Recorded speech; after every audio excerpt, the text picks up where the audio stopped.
Welcome to Telangana rising news.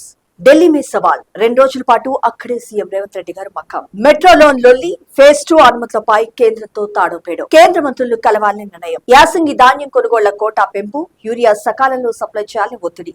Appointment ఇప్పించాలని, రాష్ట్రం కోసం కలిసి రావాలని కేంద్ర మంత్రి కిషన్ రెడ్డిని కోరిన సీఎం రేవంత్ రెడ్డి గారు. రాయదుర్గం ల్యాండ్ ఇష్యూలో ఎస్బీఐ తీరుపైన పీఎం ఆర్థిక శాఖ మంత్రి ఆర్బీఐకి ఫిర్యాదు. రాష్ట్ర ప్రయోజనాల కోసం సీఎం రేవంత్ రెడ్డి గారు ఢిల్లీ బాట పట్టారు. రాష్ట్రానికి రావాల్సిన నిధులు, ప్రాజెక్టులపై కేంద్రంతో తాడోపేడో తెలుసుకోనున్నారు సీఎం రేవంత్ రెడ్డి గారు. 2 రోజుల పాటు అక్కడే ఉండనున్నారు.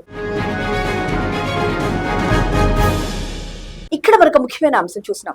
ప్రధాని నరేంద్ర మోడీ, అమెరికా అధ్యక్షుడు డొనాల్డ్ ట్రంప్ పై ఏఐసిసి ప్రెసిడెంట్ మల్లికార్జున్ ఖర్గే గారు తీవ్ర స్థాయిలో విరుచుకుపడ్డారు. దేశాన్ని నరేంద్ర మోడీ నాశనం చేస్తున్నారంటూ తీవ్రంగా ధ్వజమెత్తారు. ట్రంప్, మోడీ తామిద్దరం మంచి స్నేహితులమని చెప్పుకుంటూనే ఈ ఇద్దరు నేతలు తమ పరిధిలో వినాశనానికి కారణమవుతున్నారని, ఒకరు దేశాన్ని నాశనం చేస్తే మరొకరు ప్రపంచాన్ని నాశనం చేస్తున్నారంటూ నిప్పులు చెరిగారు. భారత్ లో మతం పేరుతో పెద్ద ఎత్తున దోపిడీ జరుగుతుందంటూ కాంగ్రెస్ పార్టీ అధినేత గౌరవశ్రీ మల్లికార్జున్ ఖర్గే గారు మండిపడ్డారు. ఎల్కే అద్వానీ నాడు రథయాత్ర చేసినప్పుడు రామ మందిర నిర్మాణం కోసం సేకరించిన విరాళాలు, సామాగ్రికి సంబంధించిన సరైన లెక్కలు ఇప్పటి వరకు చూపలేదని, ఇప్పుడు ఏకంగా 5,000 కోట్ల నిధుల దుర్వినియోగం జరిగిందంటూ తీవ్రంగా నిప్పులు చెరిగారు. రాముడి పేరు చెప్పిస్తూ పరాయి సొమ్మును కాజేస్తున్నారు, హుండీ డబ్బులన్నీ ఎక్కడికి పోతున్నాయంటూ నిలదీశారు.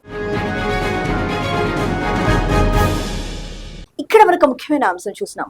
బీజేపీ నా సీట్ చోరీ చేసింది, ఆ పార్టీతో ఆర్ఓ కుమ్మక్కై నా నామినేషన్ ను తిరస్కరించారంటూ కాంగ్రెస్ పార్టీ రాష్ట్ర వ్యవహారాల ఇన్ఛార్జ్ మీనాక్షి నటరాజన్ గారు పేర్కొన్నారు. మధ్యప్రదేశ్ లో బీజేపీ రిటర్నింగ్ అధికారి ఆర్ఓ కుమ్మక్కై తన రాజ్యసభ నామినేషన్ ను తిరస్కరించారని వారు తీవ్రంగా ధ్వజమెత్తారు.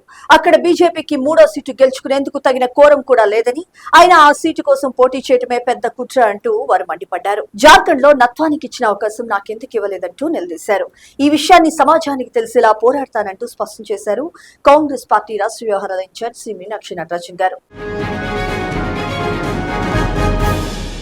ఇక్కడ వరకు ముఖ్యమైన అంశం చూసినాం. మోడీ అపాయింట్మెంట్ ఇప్పిస్తే హామీలపై నిలదీస్తానంటూ PCC chief MLC Mahesh Kumar Goud గారు నిలదీశారు. కాంగ్రెస్ పార్టీ అగ్రనేత గౌరవశ్రీ రాహుల్ గాంధీ గారి అపాయింట్మెంట్ ఇప్పించాలంటూ బీజేపీ రాష్ట్ర అధ్యక్షుడు రామచంద్రరావు సీఎం రేవంత్ రెడ్డి గారికి లేఖ రాయడంపై PCC chief MLC Mahesh Kumar Goud గారు ఈ విధంగా స్పందించారు. ముందు తాము మోడీని కలిసేందుకు సమయం ఇప్పిస్తే ఆ తర్వాత కాంగ్రెస్ పార్టీ అగ్రనేత గౌరవశ్రీ రాహుల్ గాంధీ గారి అపాయింట్మెంట్ ఇప్పించే విషయం మాట్లాడుకుందామంటూ స్పష్టం చేశారు. ఈ నెల 25 నుంచి ఆదివాసీ కాంగ్రెస్ పార్టీ ఆధ్వర్యంలో చేపట్టనున్న బస్సు యాత్ర ప్రచార గోడ పత్రికను ఆదివారం గాంధీ భవన్ లో ఏఐసిసి తెలంగాణ ఇన్ఛార్జ్ శ్రీ మీనాక్షి నటరాజన్ గారు ఎంపీ మల్లు రవి గారితో కలిసి ఆవిష్కరించారు. ఇక్కడ వరకు ముఖ్యమైన అంశం చూసినాం. డిజిటల్ సేవలకు గుర్తింపుగా స్కోచ్ అవార్డు, టీ ఫైబర్ ను అభినందించిన రాష్ట్ర ఐటీ పరిశ్రమల శాఖ మంత్రి శ్రీధర్ బాబు గారు. రాష్ట్రంలో నాణ్యమైన డిజిటల్ సేవలను అందించే విధంగా చర్యలను వేగవంతం చేయాలని ఐటీ పరిశ్రమల శాఖ మంత్రి శ్రీధర్ బాబు గారు ఆదివారం టీ ఫైబర్ ను ఆదేశించారు. రాష్ట్రంలోని అన్ని గృహాలు, ప్రభుత్వ సంస్థలకు టీ ఫైబర్ సేవలను ప్రాధాన్యత క్రమంలో విస్తరించాలని సూచించారు.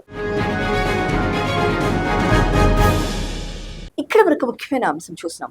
కేంద్రంతో ఉపాధి పోరుకు సిద్ధం. విబిజీ రామ్జీ చట్టం 2025 పై కేంద్ర కేబినెట్ సబ్ కమిటీ కీలక నిర్ణయం. రాష్ట్రాలపై 40% ఆర్థిక భారం మోపటం అన్యాయం అంటూ రాష్ట్ర పౌర సరఫరాల, నీటిపారుదల శాఖ మంత్రి ఉత్తమ్ కుమార్ రెడ్డి గారు స్పష్టం చేశారు. ఉపాధి హామీ నుంచి గాంధీజీ గారి పేరు తొలగింపుపై నిరసన చేపడతామంటూ స్పష్టం చేశారు. 60 రోజుల పని విరామం ప్రాక్టికల్ గా సాధ్యం కాదు, విపక్ష పాలిత రాష్ట్రాలతో కలిసి సుప్రీంకోర్టుకు వెళ్లే యోచన చేస్తున్నామంటూ పేర్కొన్నారు.